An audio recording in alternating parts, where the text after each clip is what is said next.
ನಮ್ಮವರೇ ಕೆಟ್ಟದಾಗಿ ಮಾತನಾಡಿ ಸಿನಿಮಾ ಸೋಲಿಸುತ್ತಿದ್ದಾರೆ. ಜಗ್ಗೇಶ್ ಕಣ್ಣೀರು. ಒಂದು 3-4 ಇಯರ್ಸ್ ಇಂದ ಡಿಸಾಸ್ಟರ್ ಆಯ್ತು. ಒಳ್ಳೆ ಪಿಕ್ಚರ್ ಮಾಡ್ತಿದ್ದಾರೆ ಎಲ್ಲರೂ, ಯಾವುದು ಕೆಟ್ಟ ಪಿಕ್ಚರ್ ಯಾರು ಮಾಡ್ತಿಲ್ಲ. ಆಮೇಲೆ ಪೇಪರ್ಗಳು ಆ್ಯಡ್ ಕೊಡ್ತಾರೆ, ಟಿವಿ ಆ್ಯಡ್ ಕೊಡ್ತಾರೆ, ಎಲ್ಲ ಮಾಡ್ತಾರೆ. ಅದು ಎಲ್ಲಿ ಬಂದಾಗ ಜನವೇ ಇಲ್ಲ ಅಂದಾಗ ಯಾಕೆ ಈ ಥರ ಆಯಿತು?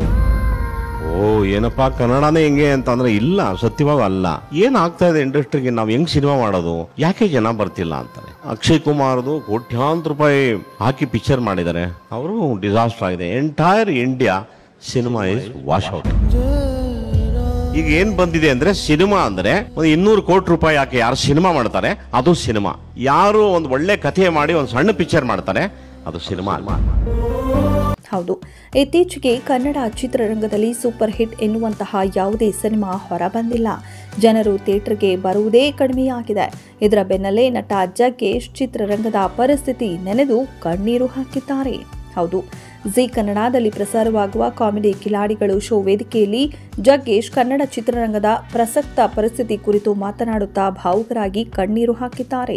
ಇತ್ತೀಚೆಗೆ ಕನ್ನಡದಲ್ಲಿ ಸಿನಿಮಾ ನೋಡಲು ಜನರೇ ಥಿಯೇಟರ್ಗೆ ಬರ್ತಿಲ್ಲ, ಹೀಗಾದ್ರೆ ಚಿತ್ರರಂಗ ವಾಶ್ಔಟ್ ಆಗತ್ತೆ ಎಂದು ಭಾವುಕರಾಗಿದ್ದಾರೆ. ಅವರನ್ನ ನೋಡಿ ಇತರರು ಸಹ ಕಣ್ಣೀರು ಹಾಕಿದ್ದಾರೆ. ಎಲ್ಲರೂ ಒಳ್ಳೆಯ ಸಿನಿಮಾಗಳನ್ನೇ ಮಾಡ್ತಾರೆ, ಒಳ್ಳೆಯ ಪ್ರಚಾರವನ್ನು ಕೂಡ ಮಾಡ್ತಾರೆ, ಟಿವಿ ಪೇಪರ್ಗಳಲ್ಲಿ ಜಾಹೀರಾತು ಕೊಡ್ತಾರೆ. ಆದರೆ ಸಿನಿಮಾ ಬಿಡುಗಡೆಯಾದಾಗ ಥಿಯೇಟರ್ಗೆ ಜನರೇ ಬರುವುದಿಲ್ಲ.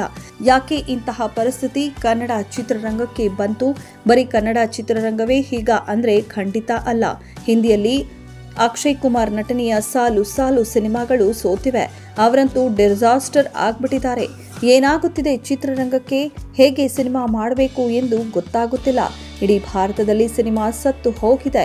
ಈಗೆಲ್ಲ ಹೀಗಾಗಿದೆ ಅಂದ್ರೆ ಯಾರು 200 ಕೋಟಿ ರೂಪಾಯಿ ಹಾಕಿ ಸಿನಿಮಾ ಮಾಡುತ್ತಾರೆ, ಅದಷ್ಟೇ ಸಿನಿಮಾ ಎಂದಾಗಿದೆ. ಒಳ್ಳೆ ಕತೆ ಮಾಡಿ ಸಣ್ಣ ಸಿನಿಮಾ ಮಾಡ್ತಾರೋ ಅದು ಸಿನಿಮಾವೇ ಅಲ್ಲ ಎಂಬಂತಾಗಿದೆ. ಹೀಗಾದ್ರೆ ಉಳಿದವರು ಬದುಕುವುದು ಹೇಗೆ? ಇನ್ನು ಕೆಲವು ನಮ್ಮವರೇ ನಮ್ಮ ಸಿನಿಮಾವನ್ನ ಕೆಟ್ಟ ಸಿನಿಮಾ ನೋಡೋದೇ ವೇಸ್ಟ್ ಎಂದು ಕೆಟ್ಟದಾಗಿ ಕಮೆಂಟ್ ಮಾಡಿ ಇನ್ನೊಬ್ಬರ ಜೀವನವನ್ನ ಹಾಳು ಮಾಡ್ತಾರೆ. ಇರ್ಲಿ, ನಾನು ಯಾರನ್ನ ಟೀಕಿಸಲು ಹೋಗುವುದಿಲ್ಲ, ನನಗೆ ಎಲ್ಲವನ್ನ ಕೊಟ್ಟಿರುವುದು ಸಿನಿಮಾ, ಆದ್ದರಿಂದ ಭಾವುಕನಾದೆ ಎಂದಿದ್ದಾರೆ. ಅವರ ಮಾತುಗಳನ್ನ ಕೇಳಿ ಉಳಿದವರೆಲ್ಲ ಕಣ್ಣಂಚಿನಲ್ಲಿ ನೀರು ಬಂದಿದ್ದು ಮಾತ್ರ ಸುಳ್ಳಲ್ಲ.